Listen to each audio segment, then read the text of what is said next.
15th, 2022. We're meeting at the City of Austin's Permitting and Development Center. Present with us in person are Commissioners Jones, Hilliard, Rosanet, Pravaniak, Nider, and Sokolik. And also joining us online is Commissioner Martin. Commissioners, the first item on the agenda is public communication. This is an opportunity for any member of the public to provide up to 3 minutes of testimony on any topic related to the Mueller development, which is not on today's agenda.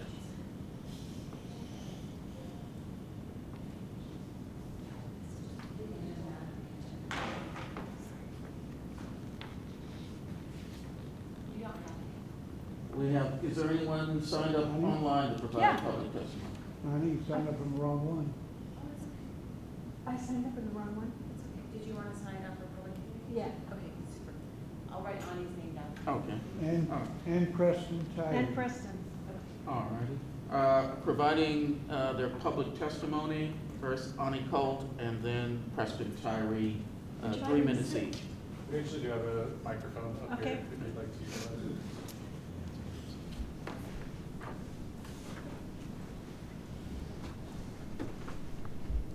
Hi, I'm Ani Colt. I just got one of my best compliments since I moved to Miller a few minutes ago from Pam.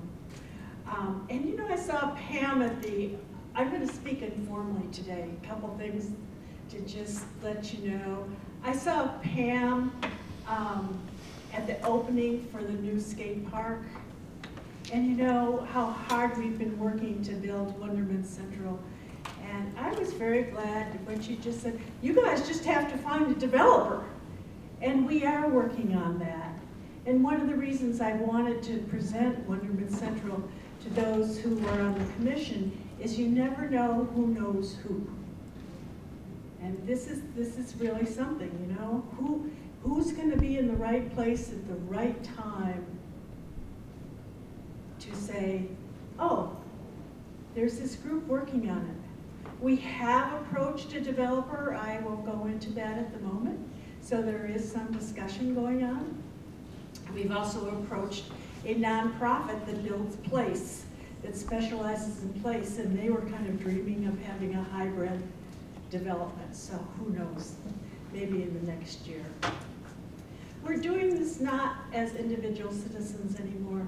We have created a nonprofit called WOW Inc. That's WAAO, and that stands for We Are All One. What the world needs now is for us to realize that we're all in this together, the earth, the air, the people. But it's on the people's shoulders to take care of the earth and the air. And I feel that Miller is an amazing place to start this practice of we are all one. There's been diversity issues that have come up in the last year that the M&A has worked to deal with. Another approach is for us to realize that we're all in this together and we really are all one. We're each unique versions of that oneness. So I'll leave it there and wish you a wonderful Thanksgiving and end of the year, and keep your ears and eyes open. Maybe you'll be the connection that can help make this happen. Ani, thank you. And we'll now recognize Preston Tyree for 3 minutes. That's your local neighborhood agitator. I'm Preston Tyree, for the record. And I want to talk tonight about the 20th anniversary of the signing of the contract for the Miller development. We have decided that it's time to do some sort of a report card. How well have we done? And I want to talk about some of the great things that have happened. The affordable program here is absolutely amazing. The 140 acres of green space in 711 acres. Most cities don't have that kind of facility. We've got the pavilion, we've got lakes, we've got kids' playgrounds, we've got the skate park. It's amazing what this community has done. We have almost every kind of housing you can think of in this community. So then the question is, okay, what don't we have? We don't have a community center. When Ani spoke to the people at Place, which is a nonprofit that builds developments very much like this, they said, where's your community center? They said, that should have been the first thing you did. And I have to agree with them. That probably should have been the first thing we did. But where is it? We don't have it. We really need it. What else don't we have? You know, when those of us who are getting along a little bit in age begin to have issues, we have to leave the community. We do not have facilities in the community where I can stay close to my support team, close to my group. I have to leave the community. Y'all may know Rob Corbett, a brilliant architect that lived in Wildflower Terrace. He had a stroke, and he had to move 20 minutes by car north to find support. Guess what? Cut him off from all of his people in Wildflower Terrace because so many of them don't drive. So that's what we're facing as we get older. And guess what? Our population of people over 65 is higher than the average in Austin. So we are facing that. The baby boomers are turning 76 this year, by the way. So yeah, we're facing that. Some of the other things, and I was talking with one of the people who was active in the development, and he says, why in the world did we ever set trees up so people had to take care of street trees? Individual homeowners had to take care of street trees. Why wasn't that put into the whole picture? And it's a problem. There's more and more trees dying, and we're having to take them out and replace them. And if you go look at the cypresses along Simon, it's a disaster area. And they should have been put in and taken care of the right way, and we didn't do that. I know that Brian will tell you that we've got a brand new landscaper coming on January 1, and we'll actually be doing some work before that. And it looks like we may have the right people now to do these kind of jobs and take care of our landscaping, but we have not done a good job of making sure that happens. And there's a lot of places in Miller that don't look good. So, is it great? It's an amazing city, and I'm so glad that I live here. You know, when we build out, we'll be bigger than Fredericksburg. When we build out, we'll be bigger than Elgin, Maynard, Bastrop, and Butte. Not together, but individually. And we will have more jobs than they do. So we are special. We have got this a special, amazing city, and we should be proud of it. Thank you. Thank you, Preston. The next item on our agenda is a update from members of the city's Economic Development Office on administrative amendments to the Miller PUD. And Kate Clark will be providing that update. And commissioners, as a reminder, for staff briefings, we don't take public testimony, but as commissioners, we can ask questions when Ms. Clark finishes her presentation. Kate? Good evening, Chair and Commissioners. I'm Kate Clark with the Miller Redevelopment Team and part of the Economic Development Department. And as the Chair mentioned, I'm here today to provide an overview of the administrative PUD amendments that we are currently preparing and getting ready to submit. Next slide, please. We have 2 requests at this time, and speaking with the Housing and Planning Department staff, we are informed they can be done administratively this time around. The first one is to redistribute residential units from one area to another area within the maximum densities already allowed and approved for the PUD zoning, and the second is to clarify that an accessory dwelling unit or an ADU may be built on a row house lot. So 2 fairly, hopefully simple amendments. Next slide, please. For the reallocation, there are residential units that are currently allocated in the town center that are not part of the current development program. And we would like to be able to move them to other areas within the Miller development that are still being planned. The first distribution would be to MR3, which is located in the southeast corner of Miller. We are requesting that 12 units be moved from the town center to this area. There are just a few remaining lots along the southeast greenway. The design team is still exploring some potential options there, and having just a few extra additional units to play with will increase the flexibility and the creativity of what can be done with those lots. The second redistribution would be 161 units over to MR1. There are still a few undeveloped sites in this area that are in the planning phases. And again, those additional units would help with the development options within those sections. Again, the purpose of this request is to move the unutilized units that are in the town center to areas that are still being planned, so that hopefully we can maximize what's already been approved with our HUD zoning. Next slide, please. The second request it's more of a clarification than actually a zoning change. In the original 2004 ordinance, the row house definition was described as an attached 2 to 3 story townhouse on its own lot. It did not explicitly say that an ADU was permitted on the lot. Fast forward 13-ish years to 2017, and the Miller Design Book was updated and revised. And a part of that revision was to clarify where ADUs could be placed and allowed within the Miller development. And since that time, actually multiple ADUs have been permitted and constructed on the row house lots.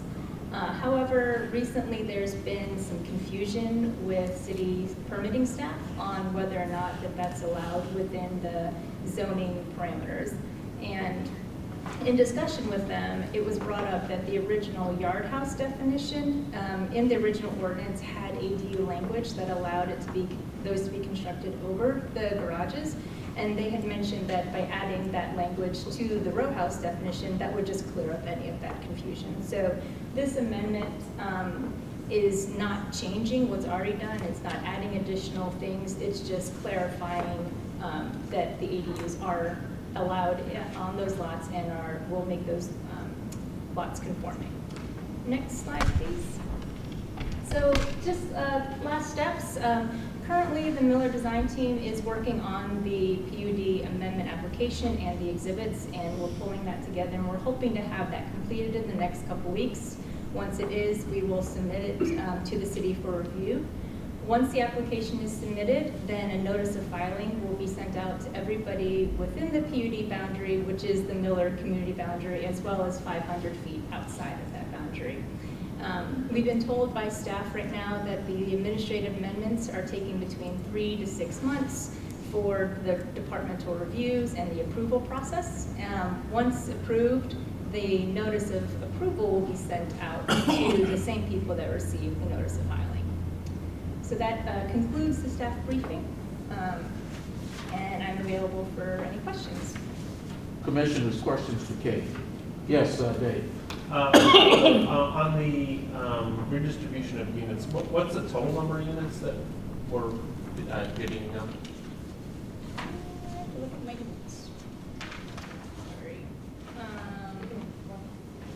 173, moving from the town center Right. to other areas. Okay, I was actually interested in the total number for the whole community. So, if you don't have that handy, it's I fine. do not have that Okay, handy, that's I'm no sorry. worries, no worries. Okay. So we're taking 173 units out of town center and moving into a couple other locations. Is there additional lots still? I have a hard time envisioning what town center 1 is. Is there still room for there's still room for building within that zone? I will have, to be honest, I will have to defer those questions to the developer on those. Okay. We just know that there are extra units that they don't think that will They don't be think needed. they're needed. And Okay. while we're doing the clarification for the ADU, we figured it would be prudent to move those to other areas. Yeah, okay. Okay, I'm just, part of me is thinking like, are we limiting ourselves what we're doing in the town center by doing that? But I can maybe ask the developer later. The other question I was going to ask is on the ADU amendment. So we're adding specific language to row homes, but I'm wondering if there are other housing types that we're excluding.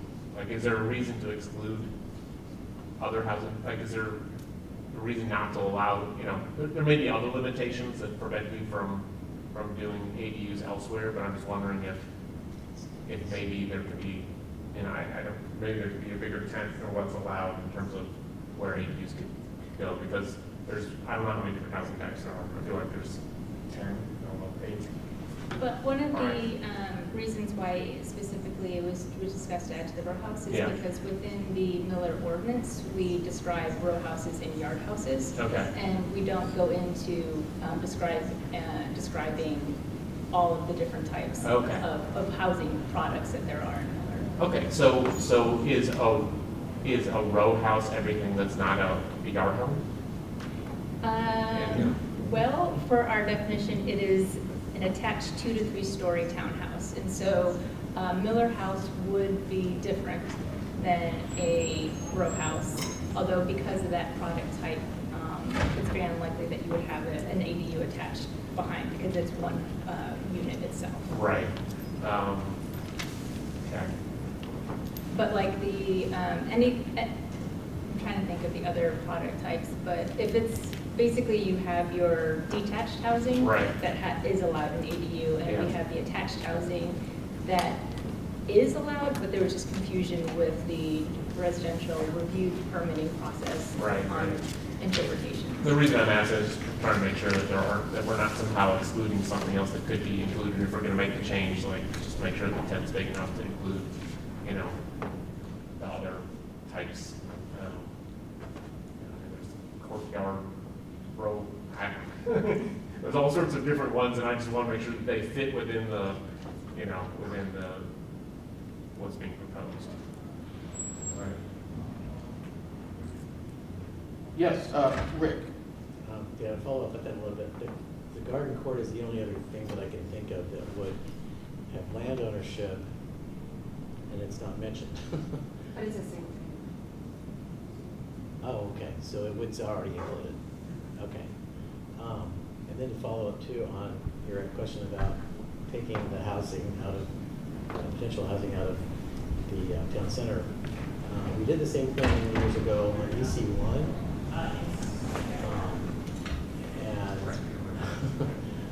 So I think what happens if somebody came along, the commercial isn't functioning like it ought to, and they want to redevelop that, it just becomes a plan amendment thing, which kind of leads me to who reviews this proposal within the city? So we will submit it to the Housing Planning Department, and right now, I believe the departments that review administrative PUDs are ATD for transportation, Parks and Rec, watershed, and site plan review specifically for this one because we're adding the language to the row house definition. For a substantial one, there would be the full gambit of departmental reviews, but the administrative ones are tied to more specifically the amendments that are being requested. Commissioners, other questions? Go Go ahead, I'm not Ken. sure if I'm gonna ask this right. So, in relocating these 170 DUs, I mean, there's so much land within MR3 and MR1, right? So, is the additional 161 in MR1 and the additional 12 in MR3 going to be? I guess I'm just thinking about are we taking units and like compressing them and raising them up, or just what exactly does it do for the aesthetics and the overall concept and design? And does it make it more challenging for the builder to be able to put these additional units in these properties that originally weren't conceived? Go ahead, Kate. Well, I was going to say, right now we don't have the housing products determined, and Jill, you can correct me, if there was a new housing product that was to be proposed, then we would come back and present that option. This is more to allow the flexibility. When the original units were dispersed, you know, back in 2004, nobody exactly knew what a Paseo home was or a cottage house. And it's the idea that if we stick with the box of what's allowed, then it may limit what other housing possibilities may be potentially put there. And so this isn't to put for a specific type of product already I figured out and designed for. It's to allow the flexibility for additional creativity, or how do we want to look at housing in the future. Okay, thank you, that's helpful. Appreciate it. Dave, did you have another question? Yeah, I was just gonna, I guess to be more direct, like, trying to think about what's being excluded from allowing for ADUs. I mean, is the answer that, I feel like we should have a specific answer, we know exactly what's included and what's excluded. You know, if Mueller houses are excluded, okay, I think we should know that. If there are other housing types that are excluded, we should know that. And generally, I would say if we can just say that basically they're allowed everywhere, and then, you know, there could be other constraints outside of just, you know, what the city allows. You know, I mean, there are ownership constraints and other things that could run amok of that. But without knowing what all we're including, what we're excluding, my instinct is like, let's just try to include everything. And if we're going to do the budget. I can definitely go back and talk to the team about Okay. those options. I do know we were trying to stay within an administrative amendment versus going to a full-blown substantial amendment that would require boards and commission and council approval. Right. So I can we can discuss and come back to you with some thoughts on how to incorporate that. Yeah, I guess one is like identifying what, you know, what is included, what's excluded, and then whether or not we should try to go for a more inclusive approach. Thank you. Commissioners, other questions? You have one, Kathy? My only comment would be, can we not ask the developer, like Brian? Well, we can, well, I think he's on the agenda a little later, so. Give him a heads up if he has that information. Other questions for Kate?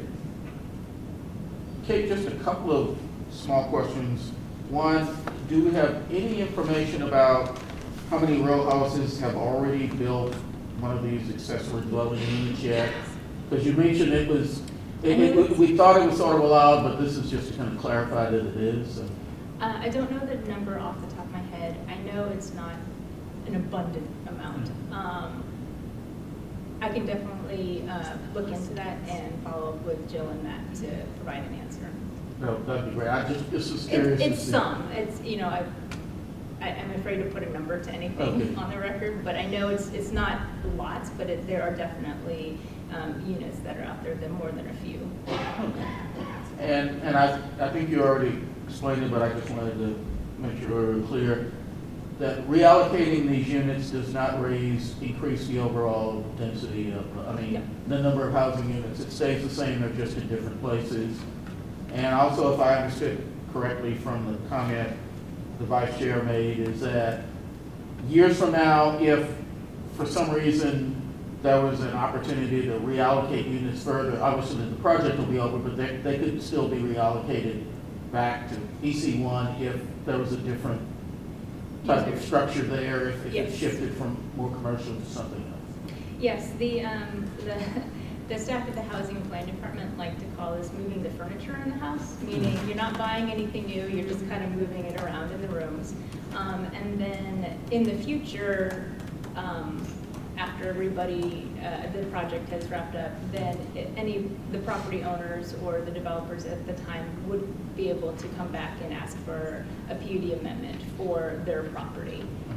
So it wouldn't even have to be the whole project itself. It could be the parcels that they were specifically affecting. But yes, those amendments are possible after forever. Well, thank you very much. We appreciate this update and look forward to any additional information you can share. Thank you. Thank you. All right. Commissioners, the next item on our agenda is a presentation by both the Mueller Foundation and Community Wheelhouse on affordable housing, and we're glad to be joined again by both Kelly Weiss and Cassie Ferguson. Francis Ferguson, I'm sorry. Chair, Yes, we never approved the minutes that was if the you, agenda. go right ahead and join. No, go Come on ahead. up. You can Come on join. up. This will not take. Okay. Leave the room. Yeah, move approval. Second. Thank you for that pointing that out. Commissioners, I assume you've had an opportunity to look at the minutes from our last meeting, and which was October 11th. And are there any corrections or changes that need to be made to those minutes? Hearing none, is there a motion to approve the October meeting minutes as presented? Is there a second? Second. Is there any objection to approval of the minutes? Hearing none, the October meeting minutes are approved. Thank you. But it's a team. All right. We rarely make mistakes.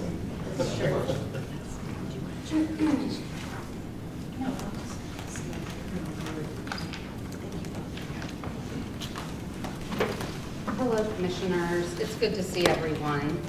I don't think, maybe a couple new faces? No, I don't think any new faces.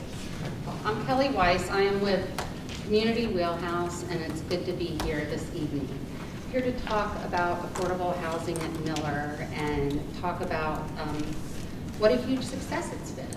So here we go. Let's see, next slide, please. I'm going to tell you all what you already know and what I tell you every time that we're here, but just to review, and I think it's important because I couldn't believe 20 years. I was like, I'm not that old, but I think I may be now, anyway. So we're going to go through just the vision and goals, a little bit about the numbers tonight, and talk about some product types, talk about the Mueller Foundation. Francie's going to be with you for the second half of our presentation. Next slide, please. So the vision we started with, and we will finish with, when all is said and done. Miller will be an interactive, mixed-use, mixed-income community that will be a model for responsible urban development, offering a compact, pedestrian-oriented alternative to the land-consumptive and automobile-dependent development patterns that could influence the form and pattern of growth within Austin. The goal, I think, is evident in talking about product types, making denser housing, talking about all of these things that we now have a lot of acronyms for instead of all those words that I just went through. But transit has definitely been something that's been very successful. Walkability in the neighborhood, very successful, along with the affordability, all important goals. Next slide, please.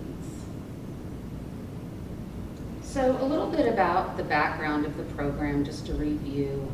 It started with the City of Austin and wanting to preserve affordability long-term, both in ownership and rental. There were lots of community meetings, stakeholder meetings. The city and the developer, Catellus, came together in the community and decided on 25% affordability across the entire development for both rental and ownership would be affordable. And that's a pretty ambitious goal, and still is to date when you look at other developments across the country. The MDA required only 1 year of affordability, and Catellus went above and beyond that. We'll talk about that. I think it's important to know, looking back to when we started, there were so many things that weren't around. You know, I don't even know if TOD was just starting to be a word like 20 years ago. We didn't even really have that. And now we do. Land trusts were something too that were new in Texas, brand new. We had no enabling legislation at the time. Now there's some that exist. Not applicable to Miller, but it's out there. Housing was relatively cheap in Austin. The cost of housing was affordable in Austin when we started 20 years ago, and no one ever thought the pricing at Miller would skyrocket the way it did. We'll point out too, when talking about other communities that have tried to do this, Stapleton, and I think the commissioners had some questions about other developments, but Stapleton had a 10% affordability goal with a restrictive covenant to help them retain that affordability. And it did not go well. The city was not proactive in compliance and making sure resales went the way they should and to the next income eligible buyer. And that's all stuff the Mueller Foundation and the city have worked very hard to make sure that the program works the way it's supposed to. And so that's been a huge success. I've talked with the people at Stapleton, they're working their stuff out. But it's been interesting, and it feels good to know and to be involved in a program that, you know, we can say we've never lost a home, we've never had a foreclosure, and it's pretty amazing, especially because it's been a really long time. This all culminated, and basically, you know, we'll continue with the Mueller Foundation, and that's to support the housing program and the other goals as well. Next slide, please. So I touched a little bit on how Catellus, the developer, has gone further than what was required by the MDA. The MDA required 25% affordable housing. Miller and Catellus went above and beyond, actually providing greater than 25% on rental and ownership, and on ownership by serving not just 80% of MFI, but 120% of MFI, and so that's above the 25%, and I think that's important to understand. And also smart housing, which is the green building and the transit-oriented nature of it. I think that's pretty much it. And I always think about it as longer term affordability, deeper MFI levels, and dispersion, which are key. Can we ask questions during or? So the 125% is that? 25%. I'm sorry? Or 120%? 120%, whatever, the higher, the missing middle kind of thing. So is that in a program to maintain it for 40 years, or it is? Yes. Okay. Yes. Next slide, please. So here's some information on who we're serving. Again, the requirement was 80% for sale, 60% of MFI for rent. And you can see down below the MFI of the home buyers. There are some at 80 to 120 that we talked about 19%. The chunk of the buyers, 46%, are 70 to 80. But I think it's interesting when you look at the amount of owners that we're able to serve, they're in that 50 to 60% range as well, which is pretty incredible. And then on the rental side, also going deeper in terms of the affordability level and really reaching down and helping those that are even below 30% MFI. Next slide, please. Lots of different product types for rental and home ownership. There are several, Ryan Company's project will be coming soon, the Amlin Ivy will also be coming soon, but you can see from Wildflower Terrace and some of the other senior projects as well, just the diverse range of types and locations of the rental as well. Next slide, please. So these are the breakdown by development of market rate units, affordable units, the affordability in each development. And it's important to note that each development, each phase may not have 25% affordable, but at the end of the project, we will hit that 25% goal. So it tends to go above, below that percentage. You can see right now we're at 27% on the rental side, total affordability. Next slide, please. And then on the ownership side, lots of different housing types and some new types that we've had this year as well, including the paseos. So you can see kind of the yard homes, which are highly coveted. They were the first homes built, some of the first, or the first homes built at Miller. These are the detached single family. There are a number of yard homes still in the Mueller Foundation's portfolio. And the Mueller Foundation really makes an effort to retain those houses, because we know we won't be getting any more large detached single family units that will be affordable.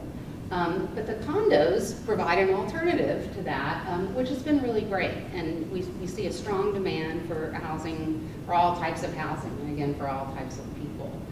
The cottage homes also have been, I think, a neat fit, and I think we're seeing, and I was looking just at the data, kind of older buyers too, and smaller homes, and so I think that's interesting. So anyway, next slide. Here is, let's see, the breakdown by product type between market and affordable. And so that just gives you an idea of kind of the number, for instance, of yard homes. I mentioned, you know, we had yard homes. We have 63 yard homes. You can see row homes. We have 308, row homes in portfolio, to give you an idea of just the varying product types that the Mueller Foundation has in its portfolio. And then at the bottom there, you can also see currently we're at 25% affordable at 80%, and then also if you add in that 120, it pops it up to 27% on the for sale side. Next slide, please. Before we go, Yes, Ken. I'm sorry to interrupt. No, that's okay. Can you help me understand on the garden court home type? You have 58 markets, but I don't see, why is that particularly? So there are style some without product types that affordable? we don't have, right? So there will be some, for instance, I know Greenway Lofts, for instance, was one of the first condo products that went up in Miller, and there were not affordable homes in there. So there are some product types, some developments that don't have affordable units for whatever reason. And next slide. Yeah, I think it's yours. So I'm going to turn it over to Francie. Any other questions? If not, we'll come back. Okay. So this is a little bit of review, just like Kelly did a little bit of review. Because we're going to shift from kind of what has Catellis done to what is the foundation doing now and looking ahead.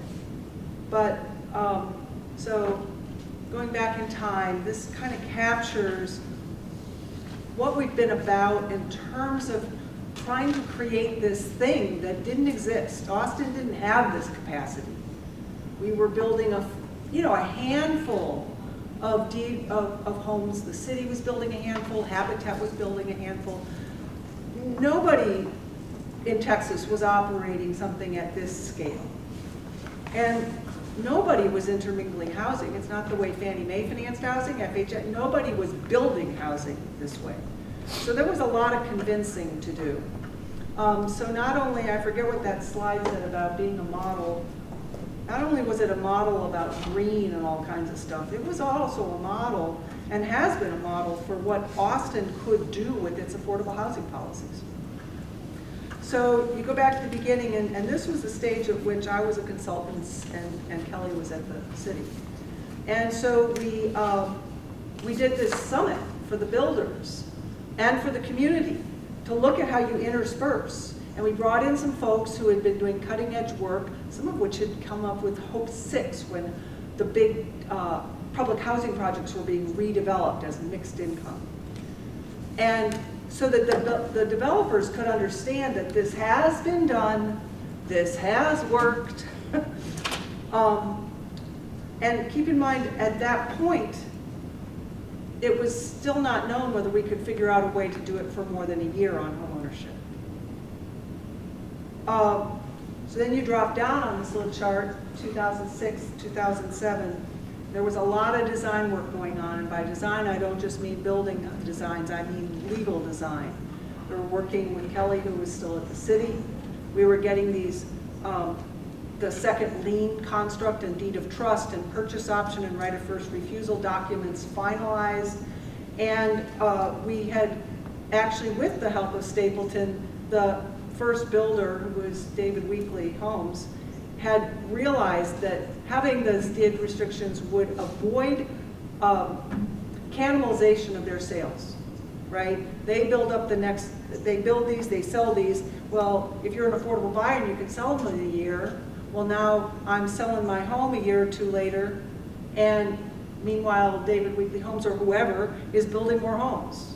So that was a breakthrough, and getting those documents in place. At the same time, we were working on how on earth do you create the stewardship that Kelly talked about. Without the stewardship, all those documents, like title companies don't make sure that happens. They might spot the restriction, but they don't handle the sale, qualify the next buyer. So the Mueller Foundation was formed to be a stewardship entity. And we began working with People Trust under People Fund, and we established the board, and we worked with the Austin Community Foundation. So in 2008, the first homes were sold, and they were sold under these legal documents, which did allow us to manage the resales of these homes.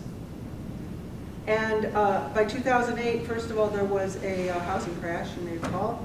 And second of all, at the same time, it was pretty clear that Mueller was starting to work. So we did this next summit on how do you create affordability by design. And we brought in another set of folks from around the country, which is what led into that big replat that allowed for some of these smaller housing types and allowed for many more homes to get built. By 2013, it was clear, you'll all recall that we started with, well, maybe you don't all recall, we started with what has now been called affectionately Group 1, which was a shared appreciation, a pari passu. I'm paying 70% of market, so I get 70% of the appreciation. Again, I will take you back. There were 5 houses coming out of the city, maybe 10, deeply subsidized. So if they didn't sell in the 30, 60, 90 days, it was okay. The city could wait around. The builder could, they got paid. The builder already got paid. So whereas here, the builders were having to include this and take all the risk on building it, except they got the price on the land as appropriate to the price of the home. But other than that, it was all the builders. So, and we were going to bring 100 homes to market. So this had to be market acceptable. And a 2% appreciation when you could buy that $165,000 home, just across the road. So we decided to enter with this pari passu so that we could feel pretty sure that we'd get them sold, and we did get them sold. And that stayed, we were pretty sure that wouldn't be the way we'd want to go long term, and sure enough, it all took off. And it wasn't the way, so we shifted to the 2%. The 2% started in 2013. And then the questions that came up with TCAT about valuation got resolved in 2016, so that the Group 1 homes go up in 10% value just like yours home or my home. But the 2% homes only go up 2% a year. And then every year we share the full inventory with TCAD so they can know exactly all the way back to the homes that are not yet built yet. So if it's already been sold in order to be built as affordable, that goes into the TCAD record so that that requirement gets tagged from the very beginning. So we're all just rolling along doing this, foundation, wheelhouse, blah, blah, blah. And then a few years back, the foundation started saying, gosh, the end is in sight. And so we wound up doing, they wound up doing a couple years of consulting. They worked with Housing Works Austin. They brought in some national consultants to meet with them. They looked at the scale of what they were doing and became convinced that they should keep going under their own power and that there might be some important things for them to accomplish as a foundation. They did 10-year projections, realized that the Group 1s were going to cost a lot of money to buy back, and that was 3 years ago, and It'll cost a lot more to buy them back now. Another thing we were able to do during those couple of years is do the research to launch an affirmative marketing program. So then, starting 2021, with the retirement of Patty Somerville, I was then hired to come in as the executive director for these transitional years, after a career in affordable housing and having known the project since the beginning. And so we've been working on how to staff this. And so we have myself, an operations manager, and some added partners, and Wheelhouse is still working with us. And then we've also been working in the last 2 years, 21, 22, those bottom houses, on updating various policies. So part of the update was the affirmative marketing. Part of the update was, you know, what is it to live in these homes 10 years, 15 years? Folks have lived there a long time now. And so questions came up about, well, what if I have to leave my home, you know, because for a year to take care of my mom, or, you know, I've got a job opportunity. So we created a policy that lets people be gone for a year, but they have to rent at an affordable price. What about short-term renting? Another thing that didn't exist 20 years ago was short-term rental. Well, now it does, and for a while we didn't have a policy, and so whatever the policy was at the states. And what we found was that it was creating some amount of abuse in the affordable homes.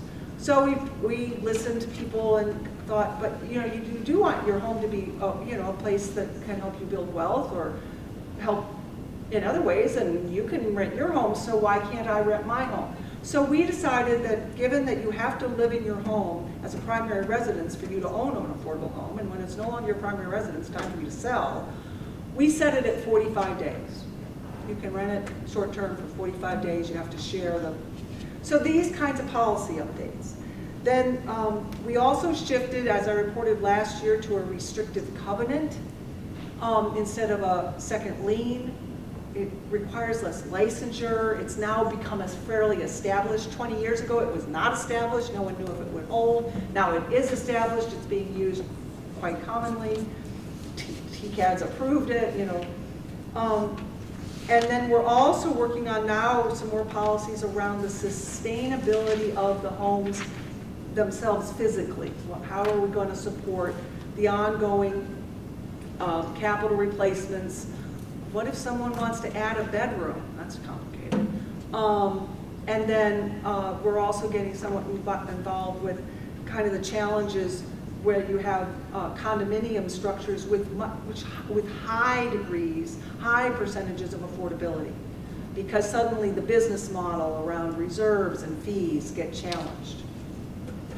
So that's sort of a walkthrough of the chapters of thought, and not just thought, but implementation.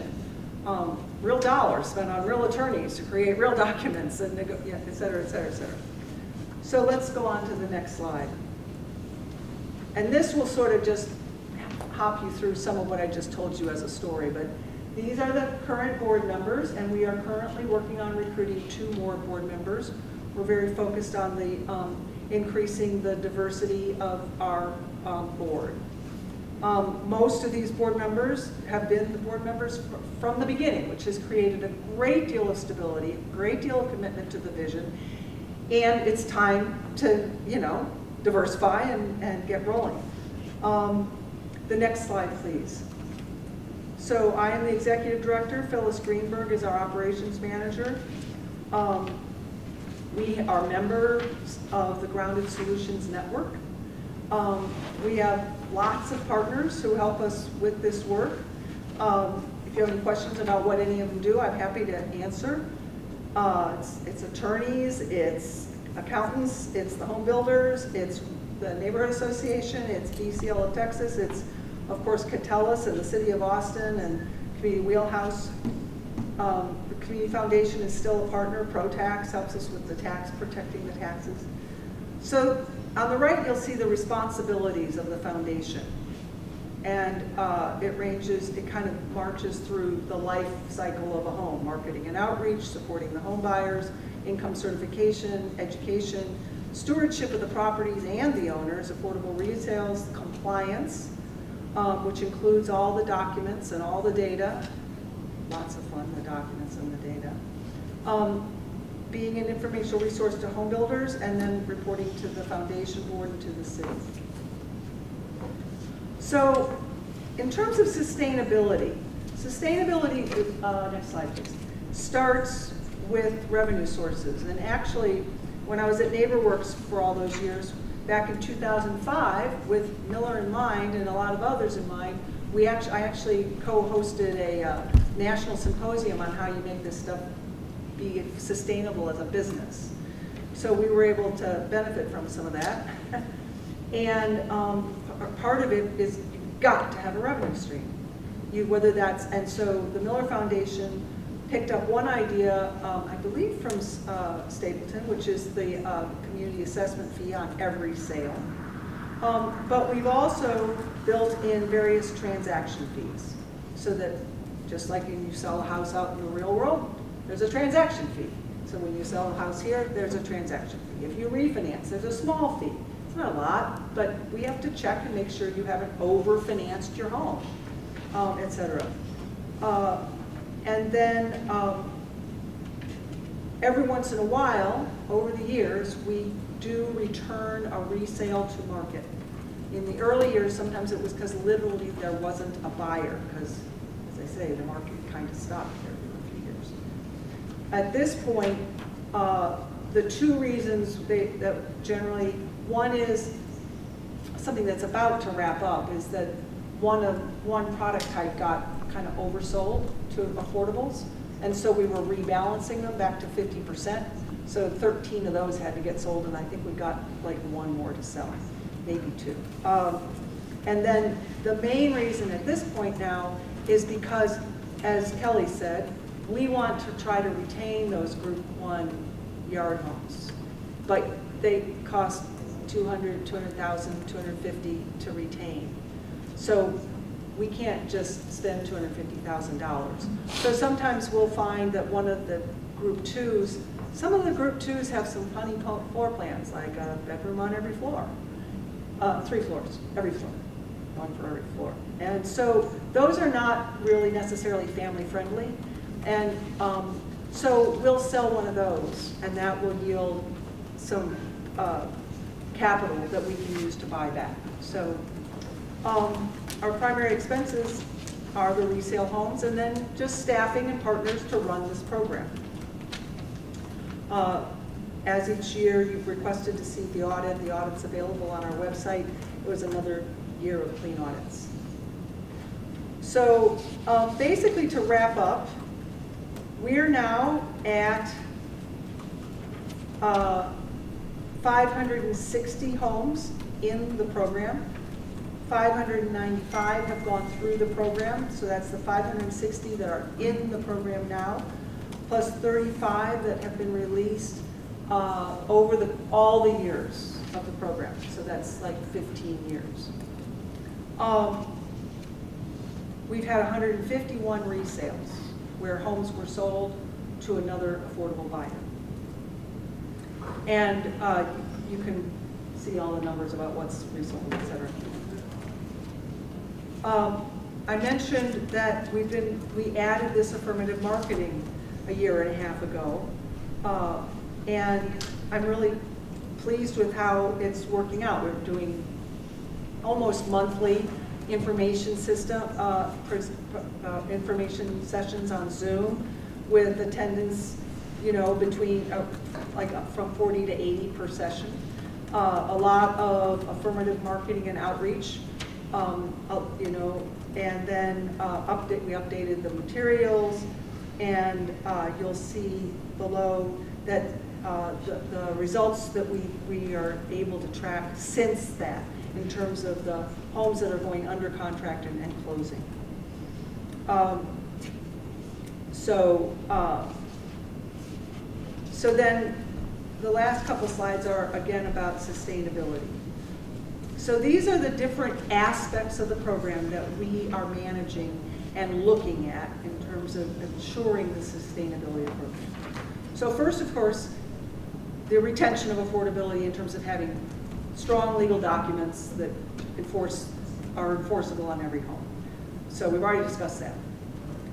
Secondly, which I've also mentioned, is how do we handle the financial risk of losing highly desirable homes? So I've mentioned what we're doing. If we could find a new source of funding, we could not sell a home in order to buy a home. I think we're making the right trade-off there to try to keep some of those larger yard homes for families. But if we didn't make that trade-off, we would lose them. They'd just be gone from the stock. So anyway, if anybody's got, you know, some millions lying around, that would help us. The other aspects are that we have to manage, and it takes looking every year, is how do the resale prices match 80% of median? Some years median goes up, some years it doesn't go up, some years the market's going up, some years the market's not going up, some years the market goes up crazy, some years the market comes back down, interest rates are going up and down. When interest rates are up, prices are down in terms of what people can afford. So all of that dance lays into what, so for example, while a home was being sold at about $165,000 at the very beginning, by last year we could sell with the incredibly low interest rates, we could probably sell that home for maybe $240,000. Now, with interest rates way up, maybe we can sell that home for $210,000.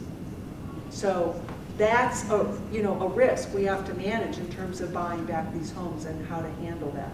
And then property condition, which I'll come back to below. Another aspect of sustainability is the integrity of the program. That's why we send out annual compliance letters. Wheelhouse did that for us for years, now we do it. And then we reach out when people tell us about that someone's not living in their home. And now that we have these short-term rental policies, it actually makes it quite, we're able to say, well, are you in, are you out, do you know the policy? And then frequently that either leads to someone, and frankly with COVID, some people did move out to rent their home because they lost their job. And so we've had a few where they were like, yeah, I know, I've got to, and they moved back in. And we've got some others who were like, well, I know, and I'm not coming back. So we've sold them. So that's the kind of compliance action we've taken. Sometimes we have to get pretty tough with attorneys and stuff, but as Kelly pointed out, there's been no one foreclosed upon to date. Everybody who's been out of compliance has ultimately decided to sell or move back in. So that takes time and staff and effort. The whole stewardship of social equity, racial equity, the affirmative marketing program I just discussed. We were also fortunate to have a partner come forward with funding for a down payment assistance program that has been targeted to low wealth participants in the prospective buyer pool. So, so that got started in 2022. I'm going to hop down to property stewardship and then go back to long-term accountability. So property stewardship, this is the stuff we're working on now. So people are getting 2% a year, but they're investing in new air conditioning systems, and so there's some concern about, can I afford this when I'm not getting the usual appreciation? So we are working, and the county is aware of this, on some limited, it won't be the same as full home ownership, but some limited credit on sale for major long-term replacements. And we're also beginning to explore, well, what about the adding of a bedroom? Does that change the value? What does that mean for TCAD? There's just questions about how do you do that. But families are growing and they can't move someplace else and they want to add bedrooms. And so we're trying to figure that out. So kind of coming to a theater near you. Finally, the accountability. So for long-term accountability for right now, we have a board. We're recruiting new members to make sure that board remains strong and relevant to our times. We're working with Catellus in the city to figure out what, obviously we do an annual financial audit, which just like any other nonprofit, we could turn that into an annual report that was, we file a 990 to the IRS. We have the agreement with TCAD. So, we're exploring what kind of, as with the other goals of the city, how do we remain accountable over time with this program? That concludes my presentation. Commissioners, do you have questions for either Ms. Ferguson or Ms. Weiss? We'll start with Dave. I guess first off, it's really impressive. I mean, I feel like I've seen this presentation in some form or another multiple times, but the piece that really struck me today is the evolution of the program and how it's continually trying to adapt and improve itself, which I think is just fantastic. One thing that kind of struck my, this probably may sound like a broken record to some people, but this is something I live there, and so I'm aware of it, and it's something that keeps on coming back to my brain. But I'm in a Mueller House condo. I think I heard that we've sold, and I could be misinterpreting, but I think there was 13 affordables that we've released from there. Is that right? To go back to market to get the balance. Yes. Yeah. So it's. I believe it's the Mueller House 1. I think yes, that's correct. Mueller yes. House 2, everybody realized the problem Something was fixed and got yes. Yeah, and it's, just to be clear, I think what drives that was the reason that, so I know that the Mueller House board actively went to the foundation and said, please release these because we're not getting enough revenue from our affordable homeowners. So there's not enough revenue to balance our budget. And I welcome you guys your thoughts on this, but as I understand it, when you have different assessments for market versus affordable, you start to beg to have some of these type of issues where you're putting pressure in the system. And so here we have, it's like I'm almost at the same time. Here we have our board saying, please get rid of the affordables. So that we can balance our budget, And, I mean, I lived there, and a point of pride was that I was able to say that, like, two out of the 4 units in my building are affordable. Right. Can you believe it? Yeah. It's really cool. It's cool. And now I can't really say it anymore, because I think both ones in my unit went back to. Oh, really? I think so. I mean, there's 6 classes and 4 classes, but, and so, the reason I sort of bring it up again is I heard, and I don't know if it's a rumor or what, but I heard that perhaps for row homes, I know that the row homes across the community, I think there's tiers, I think a tiered fee system, but I also heard that there might be a thought about potentially having a affordable rate versus a market rate row home assessment. And that concerns me just because I know what that led to with our homes, where we actually had people advocating to get rid of affordable, which is it's tough to say that, but that's what happened. And in some respects, I feel like our situation could have been remedied perhaps just by by doing it by a tiered approach or something like that, where it's by square footage rather than by market versus affordable. And anyways, I'll just leave it at that, but I would hate to see us get in a situation where there's people advocating to get rid of something because you get less revenue from a assessment perspective. Yeah, it's a math puzzle Yeah. that we're all working on, because obviously we all want to retain the affordables. In Stapleton, where there's had maybe 10%, the math is different. Yeah. On the other hand, the challenge to, we also get into well, I bought my affordable home, but maybe my income has gone up and it's not, or maybe I bought my affordable home and my income did not go up, and I'm a teacher and it doesn't go up very much, or I'm retired and it doesn't go up at all. So I know I am actively engaged, and I have the board of the foundation trying to think about, are there ways, because I do think that a decision that did make sense, which was to have smaller units be, the smaller product be the affordable product, right? Well, then that leads to the some of these products having 30% affordable, and some of these products having 50% affordable. And so I do think it's one of the issues, I know I'm grappling with it, and I have been, and I know the POA is thinking about it, and Catellus is thinking about it, and the owners are, I know you know, the owners are thinking about it, so we haven't figured out what the solution is. Is it some sort of internal fund? Is it how the reserves get priced? So thank you for your concern about it. I share your concern. We'll start with Kathy and then Corky. Your question? Mine's more of a comment that's a little bit disappointing, I think, from the development side. With our affordable housing, we designed for affordability. It would just make these itty bitty little homes. And as I see it around the rest of the city, it's wow, some of the affordable units in a project are the crappy ones looking at a concrete wall, and that's their only window in the home. And I liked that we had single-family homes, and I know that's not possible for every single thing, but then we keep building these 3-story weird floor plans, and it's so disappointing, especially for trying to age in place, instead of building like flat units or something else.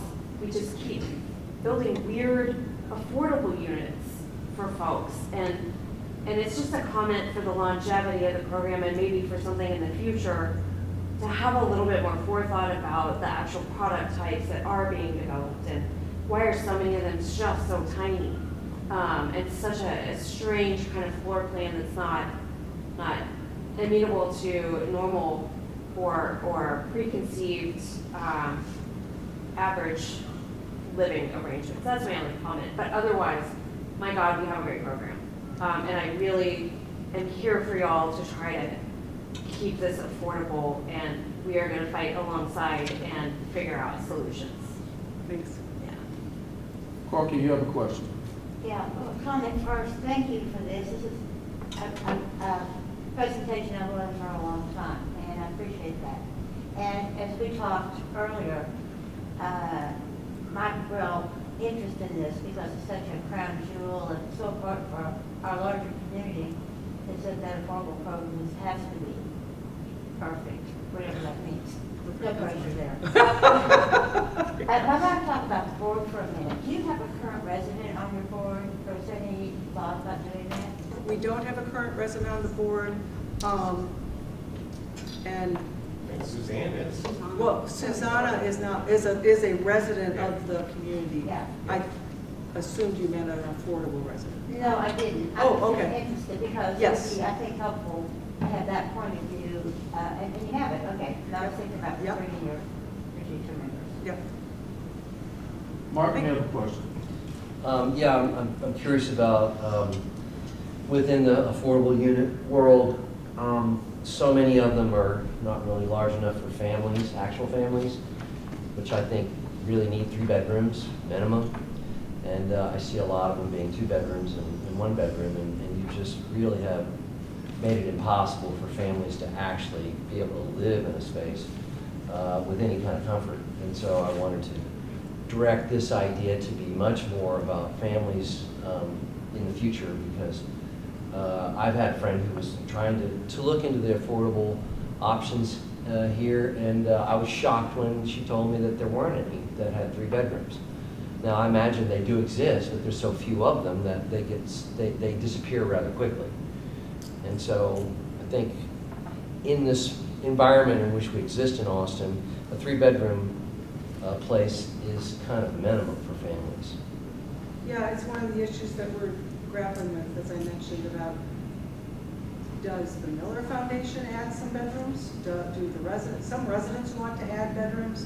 And it's really about kind of weaving through how do you grapple with some of the legal agreements, but I think there's general agreement that, and I know that some of your comment is geared towards like future affordables, right? Could future programs make sure there's more 3 bedrooms out Yeah, there? the lessons learned here. Lessons learned, right. So that some So I'm other not- organization comes along and starts asking questions about what should we do. Right, because That should obviously really we high can't. on the list. Yeah, but I appreciate the comment. Yep. Yeah. Rick, you have a question? So I could follow up a little bit on that, because I know you're very Miller-centric. Are you aware that the city has tried to replicate this anywhere else yet? I would, I'm going to look at Brian and I guess Jill and say the closest thing on my radar would be Holland Park, Okay. which is in the pipeline. But there are other subdivisions, there are other subdivisions, PUDs, out there that the city holds the restrictive covenant. And we work with those developments too. So further south, Easton Park, Estancia, recently the Grove. So you'll find little pockets, kind of, but not as big as Similar Mills. scale, yeah. Right. I agree, it's an amazing project. And it's one of the things I really like to tout about. So, and I have to second you guys don't get to talk to the city, and we don't really get to address things outside of the Miller realm either, but the affordable, and the affordable apartments is not something that we hear much about. Who verifies that those units are being rented at affordable rates? And Yeah, that's Community Wheelhouse. So from the beginning, we've done the income verification for the rentals, and we work with the individual management companies there and their leasing agents to do that verification. They're responsible for taking the applications, and then we work with them to income verify according to Miller, and it's the same qualification they go through for ownership. So I get asked all the time, and I'm sure I'm not the only one. So I know there's an affordable program in Miller. How do I get in on that? Well, I'm sure it's a really long waiting list, but and is there a single point of contact? Well, now that we started, and I'll let Francie talk about the sessions, so, and it really goes back to affirmative marketing, and the progress we've made there, I would say for both families and on diversity. And on ADA a little bit. And yeah, and ADA, because we are giving preferences, and we're able to do that now with an affirmative marketing policy. Do you want to talk about that? Yeah, sure. So I can't speak to the rental. That'll be Kelly. And of course, 3 of the rental projects are tax credit projects, which means that, and one of them is specifically family, so it's got quite a bit of 3-bedroom. And I just know by going to Aldrich 51, at the end of the day, you see all the kids arriving, so there must be some kids there too. So there now is, for many years, there wasn't a single point, and which created an environment where all the builders were marketing, and the first person to qualify